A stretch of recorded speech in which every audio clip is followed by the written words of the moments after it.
Today I'm going to talk about comparison.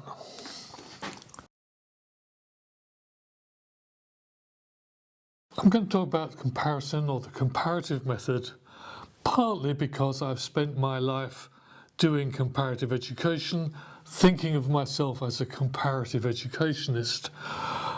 But I think comparing is important in all research. In fact, comparing is something that we do naturally all the time as human beings. We're always comparing. As soon as we say a word, a table, a chair, we've identified a group of objects, and we've also identified a group of things that are not chairs, not tables. So as soon as you've made a statement about one group, you've implicitly said there's a whole other group of objects that you're not interested in or you're comparing them with. So for example, I might say I'm going to talk about post boxes. I'm going to talk about the way that post boxes are different in different countries. How are they different? Well, they might be different colours. A post box is a place where you go to put a letter if you want it delivered to somebody in a different city or a different address. And in the United Kingdom, they are usually red. In the United States, they are usually blue. And so you might say, I'm going to compare the different colours of different post boxes. Post boxes in Spain are normally yellow. In China, they're normally green. And they're also very different shapes, but they have in common the purpose. The purpose is you put a letter in them, the postman comes, takes the letter and delivers it. This may be rather old-fashioned to you now. That may not be a very important activity now that we all use email, but you can compare those objects. And as soon as you say red post boxes, you've identified a category. Actually, you've identified 4 categories. Objects that are red,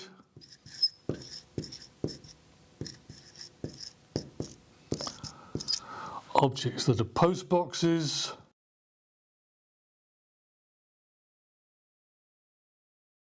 objects that are not post boxes, objects that are not red.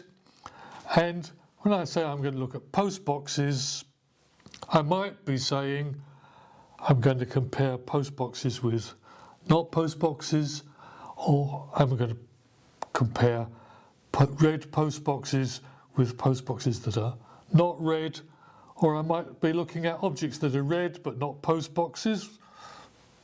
That's buses, London buses for example, or danger signals, or any number of red things you might think of. Things that are not red and not post boxes, legion numbers of those. But so once we start to think about it, yes, comparison is a kind of automatic outcome of using speech.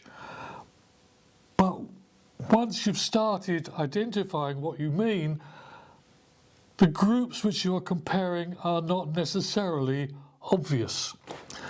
Am I looking at comparisons within red post boxes? What's the difference between a Victorian post box and a George VI post box? What's the difference between 18th century post boxes and 20th century post boxes?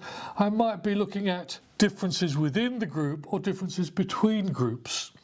And it's important to start clarifying what you're comparing. So although I think that comparison is a everyday normal activity, as soon as you open your mouth, you're implicitly comparing some groups with others. It's best to specify as clearly as possible which group you're looking at and whether you're looking at differences within this group, between this group and that group, between that group and that group.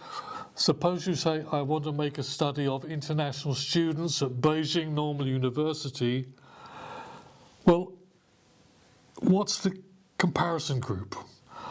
Are you comparing international students at Beijing Normal University with other students, Chinese students at Beijing Normal University, or with international students at other universities in China, with international students at other universities in other parts of the world?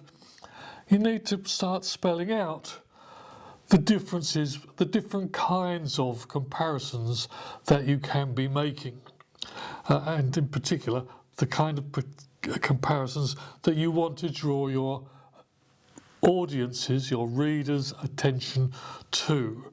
So it's best to be as clear as possible exactly which groups you're comparing. And it's in that sense of more complex notion of comparing that I want to think about today. I want to draw your attention to this. I use this as a metaphor for comparing and making explicit what we're looking at. So have a look at this video first, and I'll then talk about it in a minute.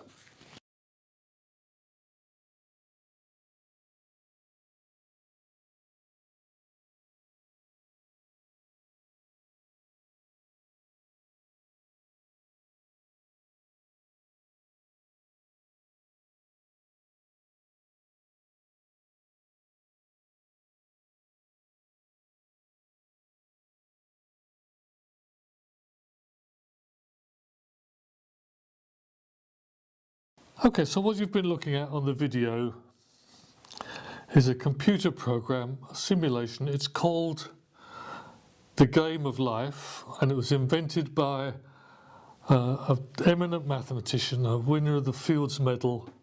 The Fields Medal, by the way, is regarded as the mathematician's Nobel Prize, only there are not so many of them, so maybe it's even harder to get than the Nobel Prize. But John Conway was a Fields Medal winner, an eminent mathematician, and he invented this computer program which he called The Game of Life, and it works like this. It's called a cellular automata, and it's a cellular because it's got squares. It's a grid of squares, and each square can be either blank or it can be filled in. Now if it's blank, for shorthand we're going to say a blank square is dead and a filled in square is alive. And what the computer does is it traces generation after generation of these cells through their life cycle. And the way it works is that the cell in the center, its future, its activity in the next generation depends only on the 1, 2, 3, 4, 5, 6, 7, 8 squares that are around it, immediately in contact with it. And if, like this one, it has no neighbours, in the next generation it dies of loneliness, or it dies of lack of support. However you want to anthropomorphise that, if it's got no neighbours, the next generation, that square will be blank. If it's got one neighbour, that square will be blank. It dies if it's got one or fewer immediate neighbours. If it's got two neighbours,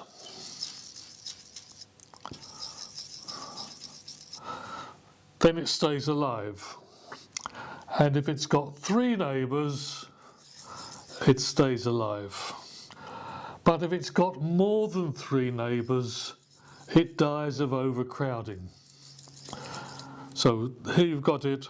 The rules of the next generation for this square, the square was alive, and if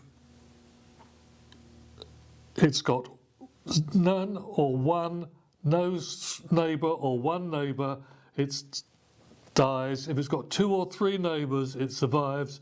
And if it's got more than four or more neighbours, it also dies. That's the rule for the square passing to the next generation, for an alive square to pass to the next generation.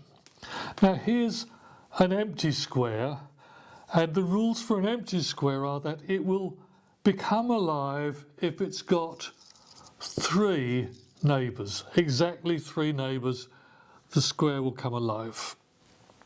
And so the pattern that happens, how this moves to the next generation, are set quite simple. Only each square is only affected by its immediate neighbours, and what you see on the screen is a result of applying those rules generation after generation, and every time it produces patterns. The game of life produces patterns that appear to extend right across the screen. I'm going to start again with the video. What I'm going to do is to pick a canvas. Instead of drawing on the board here, I'm going to put it on the computer screen. It's going to be 1,000 squares by 1,000 squares. It's going to be 1,000,000 cells. It's going to start off at random with a random pattern of about 30% of them alive. So 3 out of every 10 squares will be alive. A random pattern, we'll set it running, and it will produce the same pattern as you saw in the first video. This is a different demonstration. It's a different starting, random start, but the rules applied completely mechanically, and this is called deterministic chaos. Chaos because you don't know what it's going to do, but deterministic because if you think about it, the rules are very simple and very clear, but those rules are very local, and they appear to produce this pattern of a lot of activity in some places. You can watch it buzzing and fizzing and nothing happening in other places, so that the pattern, however many times you start it, that's what you always get. Activity in some areas, nothing happening, much happening in other areas. So here's a different video than the one I showed just now. The game of life running, you can watch it now knowing what it's doing.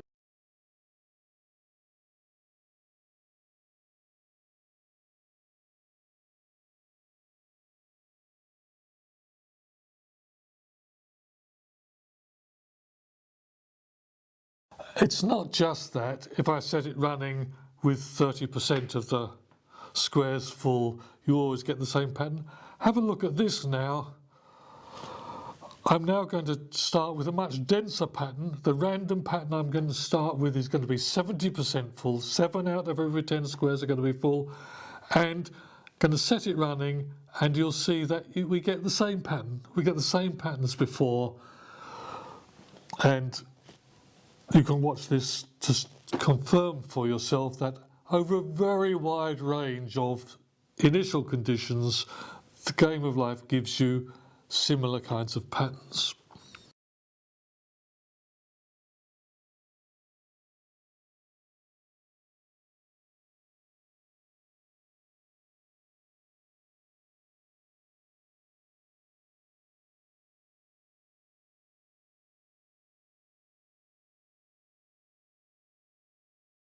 Well, now, since I'm talking about comparison, I have used several times the words "you see the same pattern." And when I say you see the same pattern, I've said also that you see these areas of activity where there's a lot happening, and you see other areas of activity where nothing much is happening. But in actual fact, you never see exactly the same pattern twice. The million squares, each one can be either alive or dead, and the exact pattern, if you sat here and watched that program running for 1,000 years, you'd never see exactly the same pattern. never know exactly what it's going to do, but I've drawn your attention to certain features that I want you to pay attention to.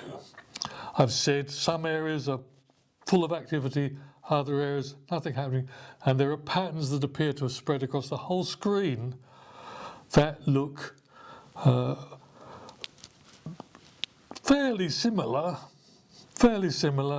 every time that you look at them. The density of the scope, the where things are alive, where things are dead, fairly similar density of living organisms on that surface.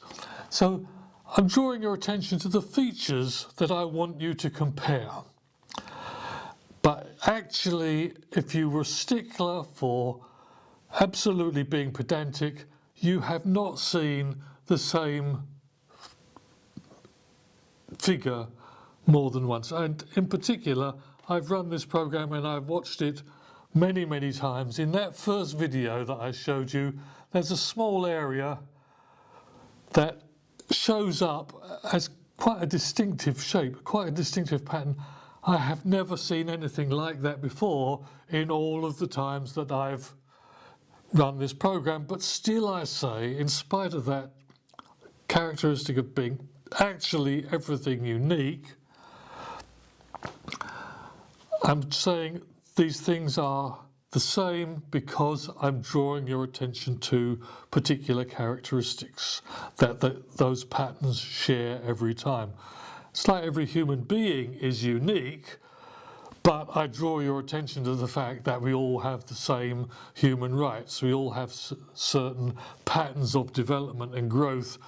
We all have certain things in common that I draw your attention to. Another day, I might draw your attention to the difference between men and women, between children and adults. I might draw your attention to different patterns. Comparison is not something that happens automatically. Well, it is. As soon as we start talking, we start constructing comparisons. But if we're going to do research and use comparisons, we need to be systematic in spelling out exactly what the comparisons are. Let me go further now with that. Let me draw your attention to some other features of that pattern that you're looking at.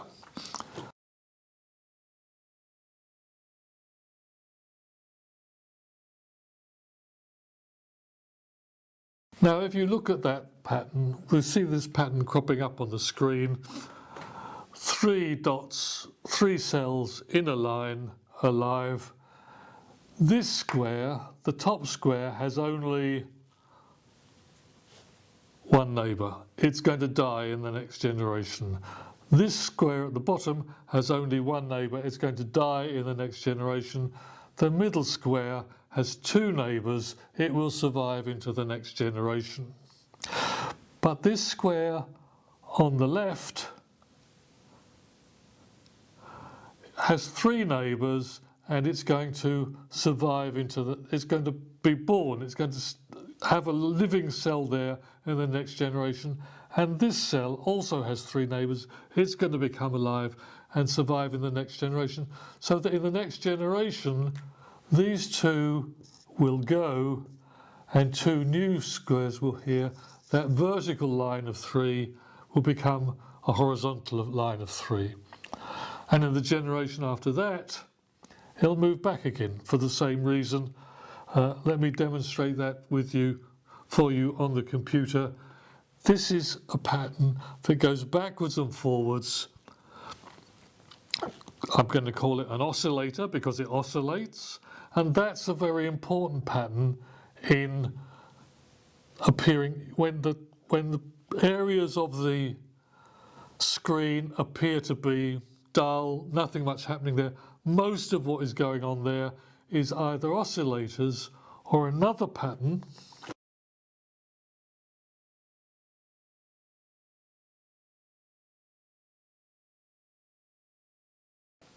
and a ring like that.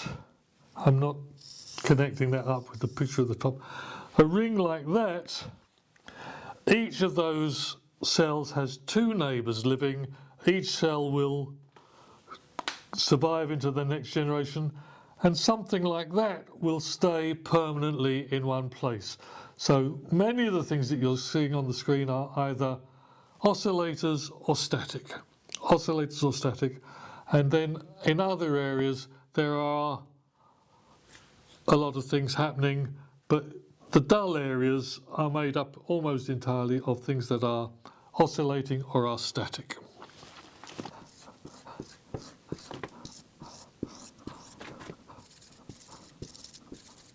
And now there's one last shape that I want to introduce you to. It's this shape. It's 5 cells in this pattern, and it does something quite extraordinary. This shape, through process of 4 generations, it comes back to the same shape. It goes through 3 other stages, one of which is like this one turned round, and the other 2 are similarly rotations of each other, but after 4 generations it comes back to the same shape as it was, except it's moved slightly. And if you watch it moving, it moves in a very characteristic line, either downwards at about 30 degrees or upwards at about 30 degrees. Watch out for them. It's called a glider, and it carries activity from one of those areas where everything is fizzing and buzzing and carries it to those areas where nothing is happening. And sometimes it will set off a whole new chain of activity and fizzing and buzzing, and sometimes it won't. It will just disappear. Activity will be gone. And although it's deterministic chaos, it's actually very difficult to tell whether a pattern is going to become fizzing and buzzing or whether it's going to die out. It's really quite complicated. It's not just complicated, it's an example of complexity at work that it's almost impossible in the larger scheme of things. Although we can work out what 5 squares might do at a time, when you get hundreds of squares together, it's actually impossible to work out whether a pattern is going to survive or whether it's simply going to disappear. So have a look now at those patterns. I'll show you again the first pattern that we looked at. Watch out for oscillators. Watch out for things that are static, but particularly watch very carefully for those gliders that are moving across the screen, taking activity from one area to another.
So where have we got to? I've introduced you to John Conway's Game of Life.